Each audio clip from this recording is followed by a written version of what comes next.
ಹೇಗಿದ್ದೀರಾ? ಇವತ್ತು ನಾನು ಕ್ಯಾಪ್ಸಿಕಮ್ ರೈಸ್ ಮಾಡ್ತಾ ಇದ್ದೀನಿ.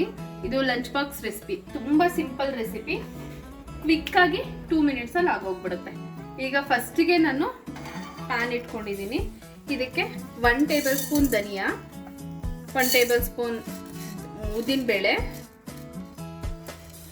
1 ಟೇಬಲ್ ಸ್ಪೂನ್ ಕಡಲೆಬೇಳೆ ಸ್ವಲ್ಪ ಜಾಸ್ತಿ ಹಾಕೊಂಡ್ರು ಟೇಸ್ಟ್ ಚೆನ್ನಾಗಿರುತ್ತೆ. ಇದಕ್ಕೆ ಸ್ವಲ್ಪ ಬೆಳ್ಳುಳ್ಳಿ ಹಾಕಬೇಕು, ಒಂದು 5 ಒಣಮೆಣಸಿನಕಾಯಿ ಹಾಕ್ತಾ ಇದ್ದೀನಿ, ಸ್ವಲ್ಪ ಕರಿಬೇವಿನ ಸೊಪ್ಪು, ಇಷ್ಟನ್ನ ಹಾಕಿ ಚೆನ್ನಾಗಿ ಹುರ್ಕೋಬೇಕು. 1 ಟೇಬಲ್ ಸ್ಪೂನ್ ಅಷ್ಟು ಜೀರಿಗೆ ಹಾಕೊಳ್ಬೇಕು. ಸೊ ಈಗ ಇದನ್ನ ಮಿಕ್ಸಿ ಜಾರ್ ಒಳಗೆ ಹಾಕ್ತಿದ್ದೀನಿ.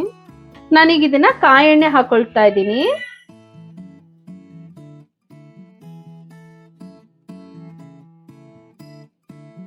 ಶುಂಠಿನ ಕುಟ್ಕೊಂಡಿದ್ದೀನಿ, ಇದಕ್ಕೆ ಸ್ವಲ್ಪ ಬೆಳ್ಳುಳ್ಳಿನೂ ಹಾಕೊಳ್ತೀನಿ. ಕುಟ್ಕೊಂಡಿದ್ದೀನಿ, ತಣ್ಣಗಾಗಿದೆ. ಇದನ್ನ ಮಿಕ್ಸಿಗೆ ಹಾಕಿ ಪೌಡರ್ ಮಾಡ್ಕೊಂಡ್ಬಿಡೋಣ. ಈಗ ಇದು ಪೌಡರ್ ಆಗಿದೆ. ಕ್ಯಾಪ್ಸಿಕಮ್ನ ಹಾಕೊಳ್ತಾ ಇದ್ದೀನಿ. ಅದಕ್ಕೂ ಸೇರಿಸಿ ಉಪ್ಪನ್ನ ಹಾಕೊಳ್ತಾ ಇದ್ದೀನಿ. ನಾನು ಶುಂಠಿ ಬೆಳ್ಳುಳ್ಳಿ ಪೇಸ್ಟ್ ಹಾಕೊಳ್ತಾ ಇದ್ದೀನಿ. ಈಗ ಸ್ವಲ್ಪ ಅರಿಶಿನ ಹಾಕ್ತಾ ಇದ್ದೀನಿ, ಕರಿಬೇವು ಹಾಕ್ತಾ ಇದ್ದೀನಿ.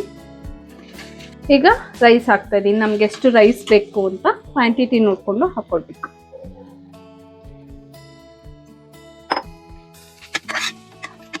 ಈ ಪೌಡರ್ನ ಏನಿದೆ ಇವಾಗ ಹಾಕ್ಬೋದು.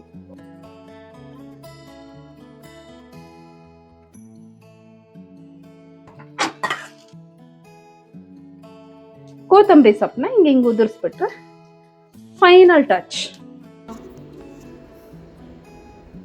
ತಿನ್ಬಿಟ್ಟು ಹೇಳು ಸುನಿ ಹೇಗಿದೆ ಅಂತ. ಹಾಯ್ಯಾ